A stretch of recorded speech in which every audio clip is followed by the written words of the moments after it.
what does it mean to be a good doctor?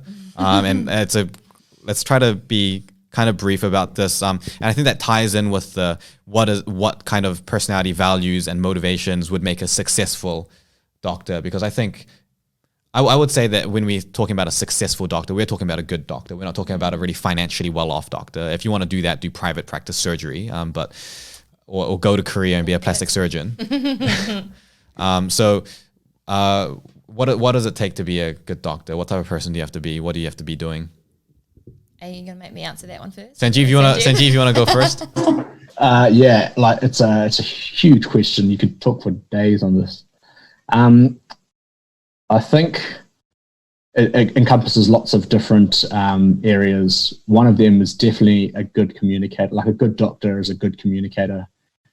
If you go and ask patients, they've done studies on this and it's proven, the doctors that patients remember and think of as good doctors are the ones that communicated it and communicated well with them, even if they made mistakes or didn't treat them the right way.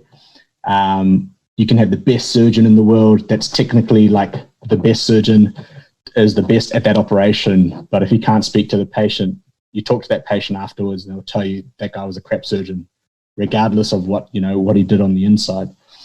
So I think one of the biggest facets to being a good doctor is definitely being a good communicator. I think just being a good person, having good intentions for the people that you're treating. It's important to have those, at the forefront of when you're dealing with patients and working with patients. Some people get into the sort of workflow where they're just going through the motions every day, forgetting about, that there's a person in front of them with a problem that's affecting them. Instead, it's just like, okay, this guy's got problem A, I need to give them problem X, and that's then done. So I think those are probably two big things, but I can't stress enough that the importance of good communication. I think that'll probably be the top thing that turns up if you Googled what makes a good doctor and you went through everything, besides all the technical, being good academically, knowing some knowledge, all that sort of stuff. I think the thing that will come out top will always be communication. Yep. Liz, you ready? Feel ready to answer? Oh, no, I could, this is a huge topic. I'm just sitting here thinking, I agree with you, Sanjeev, about the communication, and I think that research you were referring to around the surgical outcomes, the patients that found that the surgeons that communicated better, they had actually better physical outcomes, as not just patient subjective, they physically had less complications, they recovered faster. So it actually has a physical effect on our patients if we communicate well. And I can't remember the exact quote, but it was from Hippocrates, and he was saying about, to know the disease, you must know the person. So just because you know everything in the textbook about that disease, unless you apply it to the person sitting in front of you, you're only halfway there. Yeah, exactly. Like someone might say, I don't want my cancer treated. Actually, I'm fine, thank you. And you're sitting there going, no, but you could just do a short course of chemo and you'll be fine. Like it's testicular cancer or something, but you have to treat the person. And so that is that subtlety of the art of medicine as much as the science of medicine. And also around your values. I think it's really important that you're true to your values.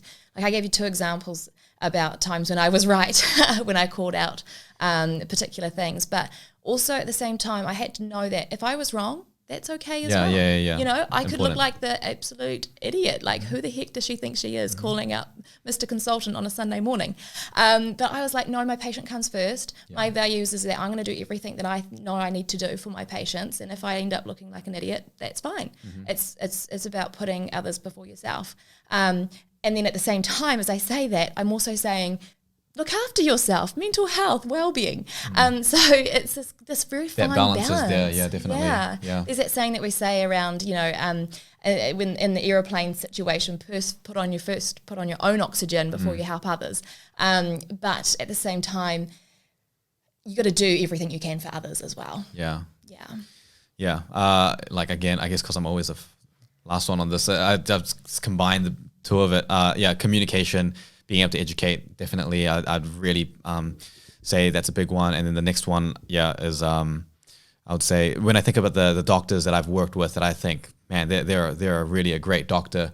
I think in a way, sort of not just the values, but they're able to like know who are they, and they're able to still be them in being in medicine. And that can seem kind of cryptic, but often not just in medicine, but in any situation where there's a lot of things going on or there's lots of pressure, there's sort of this feeling of needing to become something or someone, or be more like someone else, or fit a culture or a vibe, or change a value or a personality. But just like knowing this is who I am, and just applying that same person and bringing that value set and also like personality into a team. And I those are the situations where I've thought, wow, they're like, that's very admirable. And I think maybe for me, it's because that's something that I've always struggled with, like kind of maintaining my sense of myselfness in different situations. But I would have to say that from my personal experience.